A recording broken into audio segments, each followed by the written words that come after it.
How everybody doing this evening? It is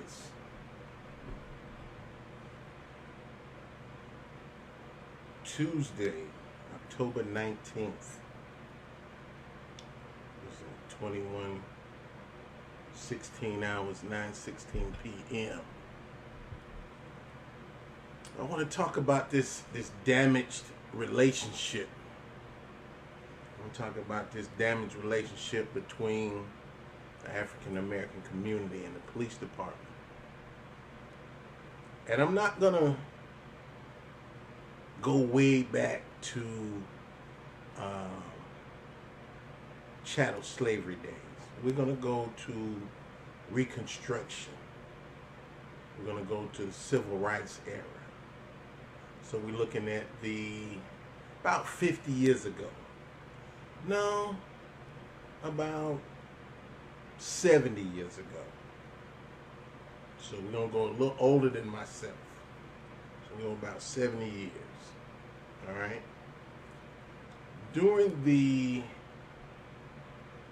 50s and the 60s, when the civil rights era start picking up some momentum, and they start leaving the North, coming to the South. The first entities that those civil rights activists was coming against was law enforcement. Those were the first entities. Those was the first line protectors of the culture. They want to maintain a certain culture in the South. And that seems to be the modus operandi, the MOD. That whenever the civil rights activists came to a certain town, they were met by law enforcement. They were also met by vigilantes and those that were non-sworn personnel. And then this became the understanding or the standard. Because after they left the South, they started protesting in the North as well. And who did they meet up with? Law enforcement. But not just law enforcement, they also met up with the fire department. The fire department used their fire hoses. And the police department used their might and their strength. This was a regular occurrence. Can y'all hear me? I don't want to go too much further if you can't hear me. Just type in yes that you can hear me. And if I need to change my microphone.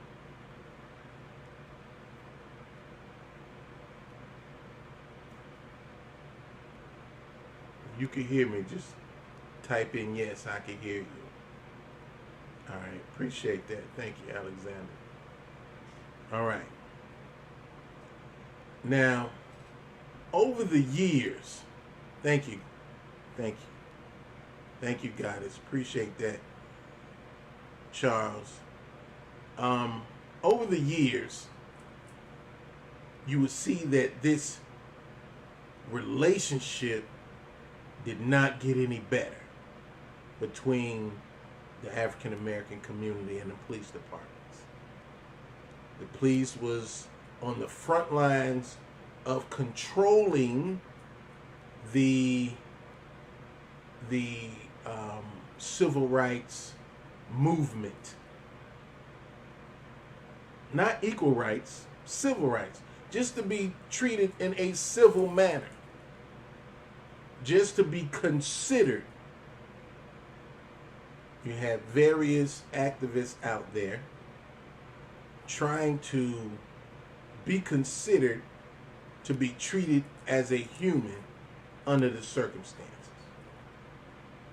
And the first resistance, other than the vigilantes, was law enforcement. And then in accompany with the law enforcement, especially during some of the bigger protests, you had the fire department out there. So as years goes by, we realize that those people who contradicted the civil rights era was on the wrong side of history. Those people who wanted the status quo to stay the same, for there not to be equal justice, equal treatment under the law, it has been determined historically that they were on the wrong side of history. Now, if this is not the case, please correct me if I'm wrong, because I don't want to state anything of an erroneous, wrong, or false nature.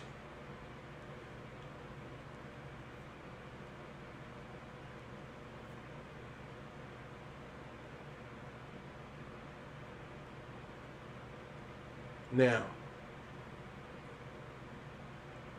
those relationships was never mended.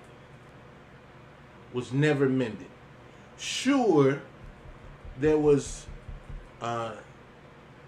black officers allowed to join the police department. At first, they was heavily restricted. It wasn't given guns.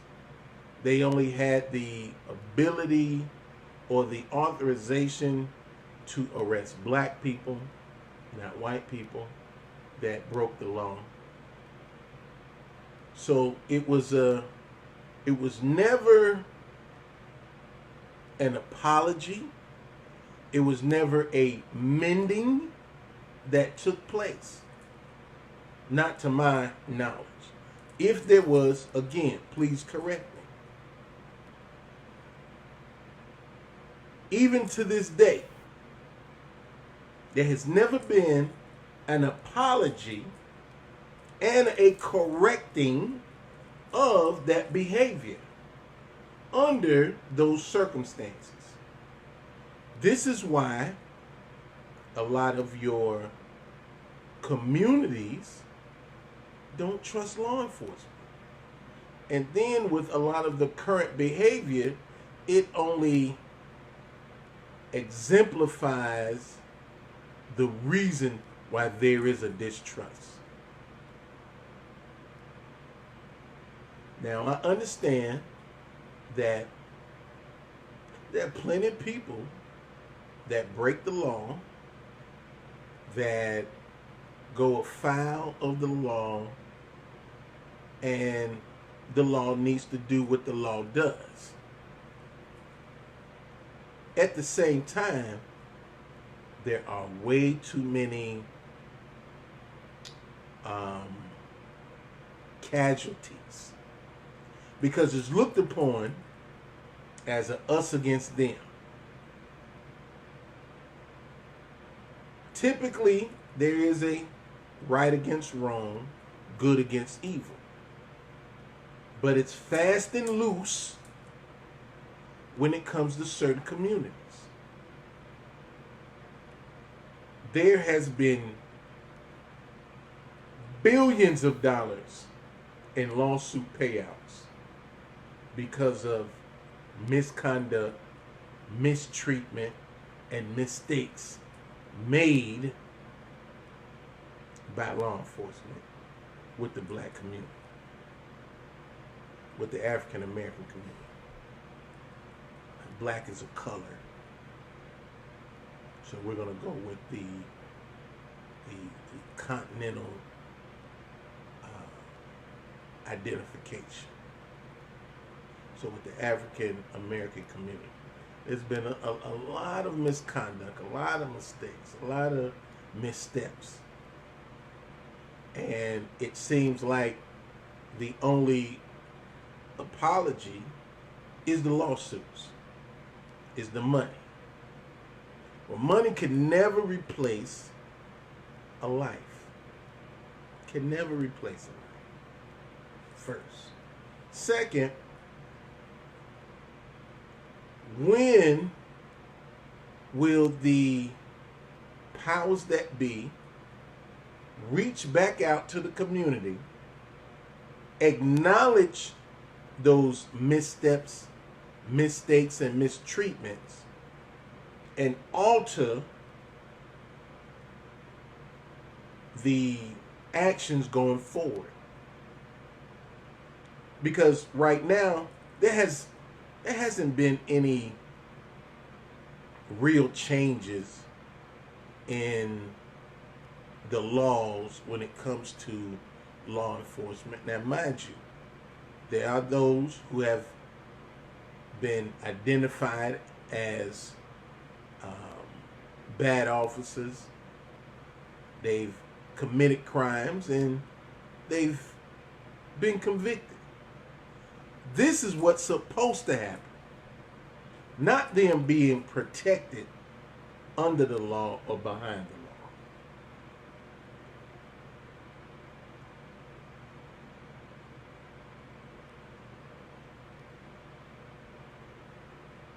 If you took the same oath I did, you're supposed to hold one another accountable.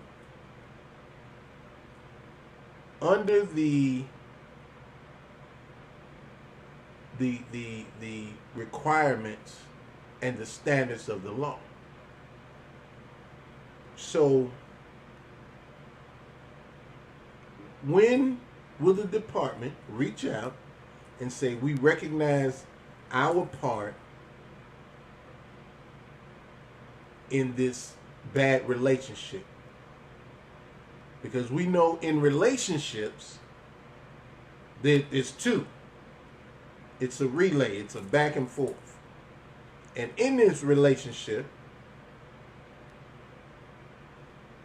if it's a bad relationship, are we interested first? Are we interested in mending it?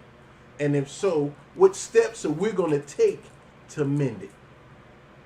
What steps are we going to take? What are we going to do to make this better? We need to be reaching out to the powers that be, to the administrators, to the leaders, and say, are you interested in mending this relationship? If you are interested in mending this relationship, what are you willing to do to mend it? What are the steps?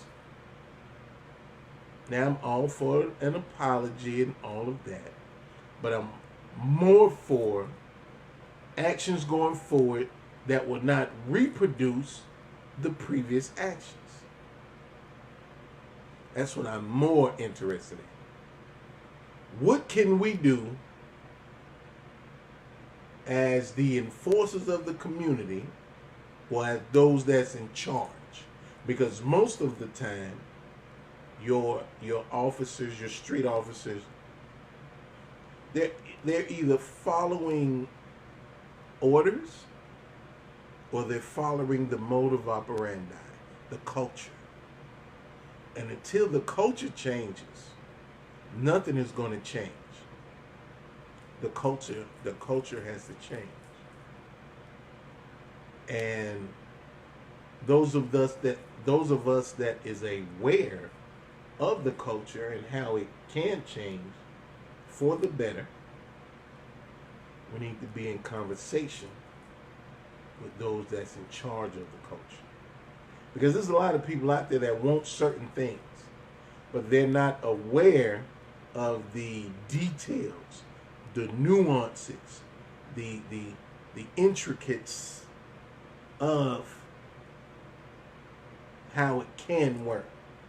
I know how we want it to work, but I know how it can work.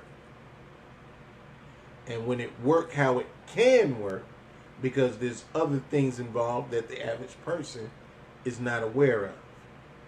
There's certain other laws and procedures that need to be considered in order for these things to work. And when can we come together and discuss these changes, and not just discuss these changes, but discuss the road to making it changed? Because there has to be a willingness to change. I said on an interview, on a radio interview, that in order for de-escalation to work, the other person has to be able to listen and apply, listen and do.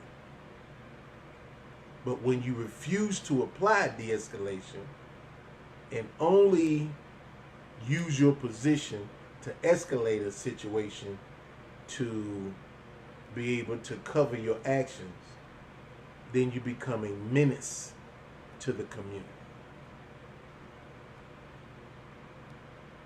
There are clear laws and procedures that an officer has to go through in order to do his job. And there's been a lot of shortcuts used. As you can see, all you have to do is go to any of your social media sites and see how a lot of officers are abusing their position, misusing their position, even outwardly lying about what occurred. This should be a red flag, especially in this day and age of video, of recording. As soon as the officer is seen misrepresenting himself or herself, it should be no question after that. It should be no question.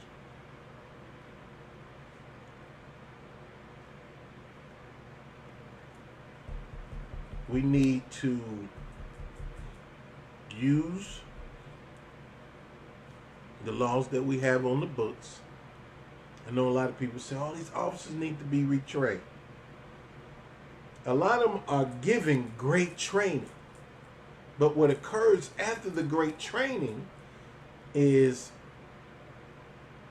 this go-between called an FTO, a field training officer. After they leave the academy, they're assigned to an FTO. And the FTO typically says, forget everything you learned in the academy that's going to get you killed. This is what you need to do. This is the indoctrination phase.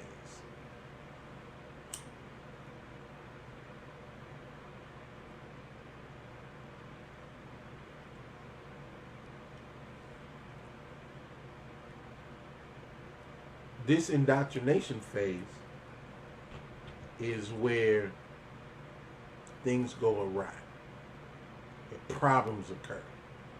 Because now you have to agree with the side that you're on, instead of doing what you're supposed to do.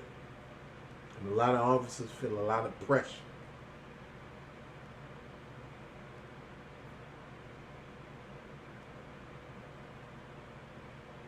You know how they say rap music influences the young people and influence them to do whatever they rapping about, and typically the rap that is being promoted is the negative or so-called gangster rap.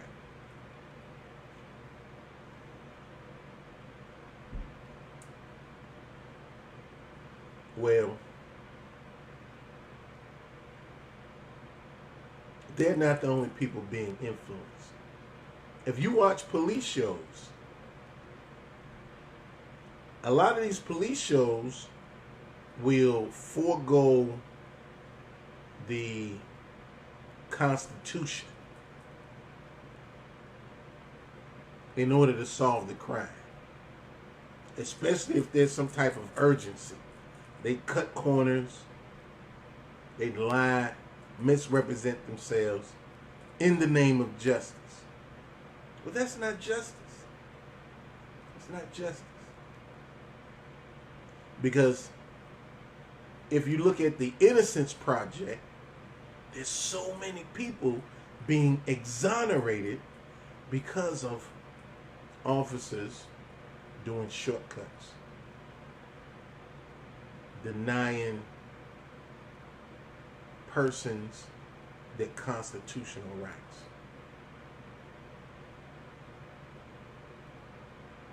How is that justice? It's not justice. That's what you call a that's a mission. That's a mission. In a mission, like in the military, we do whatever it takes to accomplish the mission. But when you're working with justice, you have a certain road to follow. You have certain rules to follow. And if you're not following these rules, it's not justice. It's injustice. So in order for us to correct this problem, there needs to be a willingness for change. Those behaviors cannot be repeated. Those things that are not promoting justice cannot be repeated. This is a conversation that is much needed, and it is a change that needs to be real, some type of realization. It needs to be seen, and we need to be able to implement this change. This type of change needs to be implemented. Because what I see going on now is an increased adversarial relationship. And in an increased adversarial relationship, it's only a matter of time before it's all out war. Just a matter of time. All you have to do is look at other countries who are battling injustices with their government or municipalities. Nobody wants an all-out war. I don't want an all-out war. And hopefully, those in charge don't want one either. Because this is America. And it'll get a whole lot worse before it get a whole lot better if the leaders do not make an effort, a conscious effort, a concerted effort, a communicative effort. This needs to happen. If we're going to prevent certain things from occurring, these negative, catastrophic things on a smaller scale.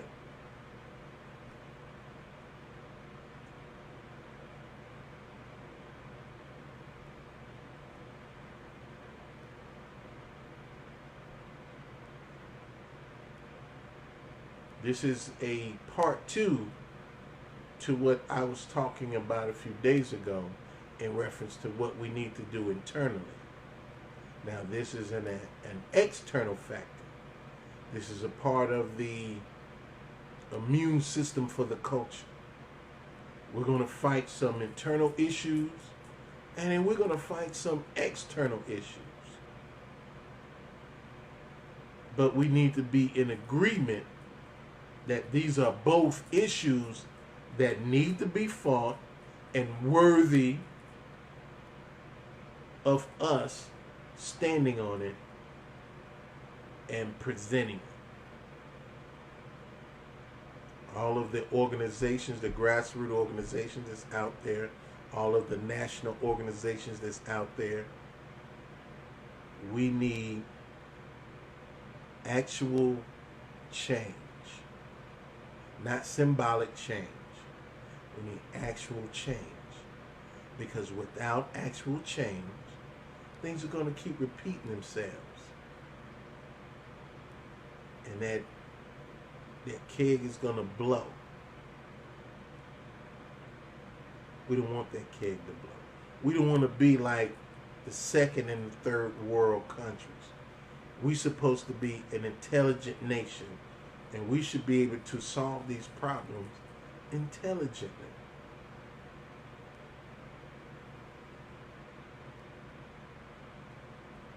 If you're in agreement, I want you to like and share this video. Get others to like and share this video so that we can come together and establish real change. Real change. Because symbolic change is not going to work. Getting streets named after certain people, schools, libraries. No, it's not going to work. Let's get some actual laws change on the books.